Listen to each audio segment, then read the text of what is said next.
I bet you didn't know laundromat growth can be a cash trap.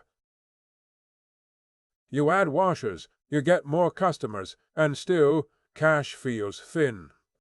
That's rarely bad luck. It's usually your manager incentive problem.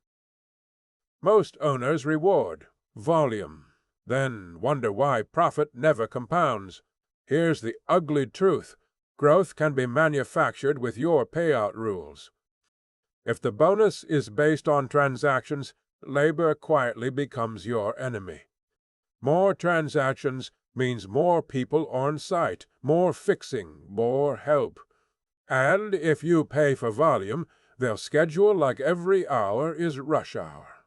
Your sales go up, but payroll outruns the margin like a leak under a door. Now cash doesn't disappear. It simply never gets retained. Let's talk about the most common incentive metric, attendance and hours. If your manager gets pay for being there, they'll look busy, not be efficient. Busy is easy. Cash is hard. Those are different behaviors. If you want proof, watch how they handle breakdowns on incentive days. The wrong plan rewards uptime numbers, not fixed-time performance. So they reset, rerun, and manage the display, not the root cause. You see fewer calls. They see fewer points lost. The machine story changes later. Then the repair cost hits, and it hits your cash reserve, not their bonus. Incentives that ignore downtime cost you twice, once in margin, once in capital. Here's another incentive leak. Conversion. Targets from new flyers. If they're paid for sign-ups, they'll chase leads that don't stick. Bad leads churn the place, increase wear, and train customers to treat you like a coupon stop. Your manager wins on new, but you lose on repeat cycles and average ticket. So, what metric should they chase if you want growth to become cash? Not transactions, not attendance, not uptime screenshots. Chase retained margin per hour, money left after labor, supplies, and recurring repairs. That forces the manager to care about speed and cost, not just movement. But you can't measure retained margin if you don't control the controllables. First controllable, labor scheduling that matches real demand, not their comfort. Second controllable, machine health, proven by consistent results, not resets. Third controllable, supply discipline, especially detergent and change operations. If the manager can borrow supplies to avoid complaints, you pay later. Now look at the incentive. Math, growth targets, create short-term theater. But cash flow needs boring continuity, fewer surprises, fewer leaks, fewer refunds. Let me guess, your current bonus, it's based on sales percentage. If sales rise, the manager gets paid. That's not incentives. That's a transfer.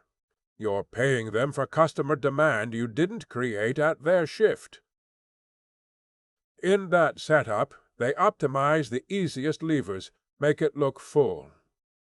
Then you notice complaints, detergent quality, slow refunds, messy machines. Those aren't random. They're downstream of incentives that reward inputs. Inputs feel controllable. Outputs are what hit your bank account. So here's the redesign rule. Measure what your manager can move. If they can't control equipment cost, don't pay them like they can. If they can't control customer acquisition, don't reward raw sales. Your incentive should reflect their job, keep operations tight and customers satisfied. That means bonuses should include a cash retention component. Not profit, in a vague way. Real retention after the recurring stuff. If you want growth, you also need discipline on refunds and remakes. A bonus plan that ignores refunds, trains, sloppy machine handling. You stop paying attention to quality. Quality drops, and customers punish you with exits. Now the manager sees fewer transactions next month, and their bonus collapses. So they try to fix yesterday's metric instead of preventing tomorrow's damage.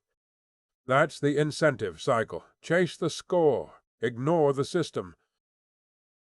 Let's make it concrete with a simple example. Say you pay 5% of sales as a weekly bonus. A slow hour shows up.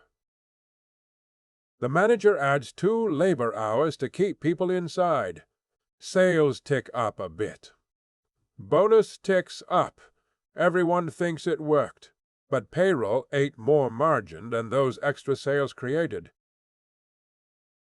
So next week, cash available for parts is lower. Repairs get delayed.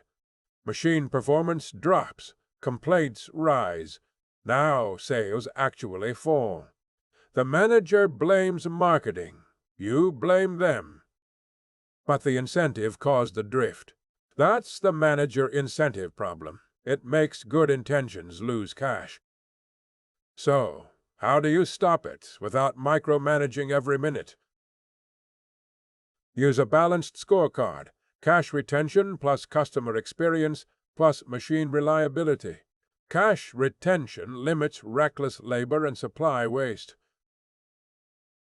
Customer experience limits sloppy service that triggers churn.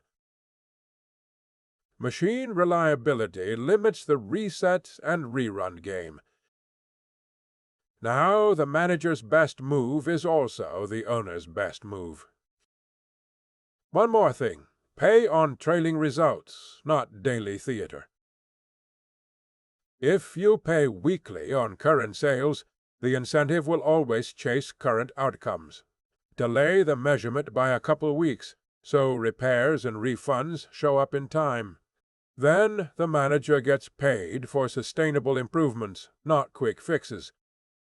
If you're thinking, my manager is honest, good. But incentives still shape behavior, even for good people. You don't need to assume fraud. You just need to remove the wrong reward. Growth should make you stronger, not thinner. So audit your last 90 days. Where did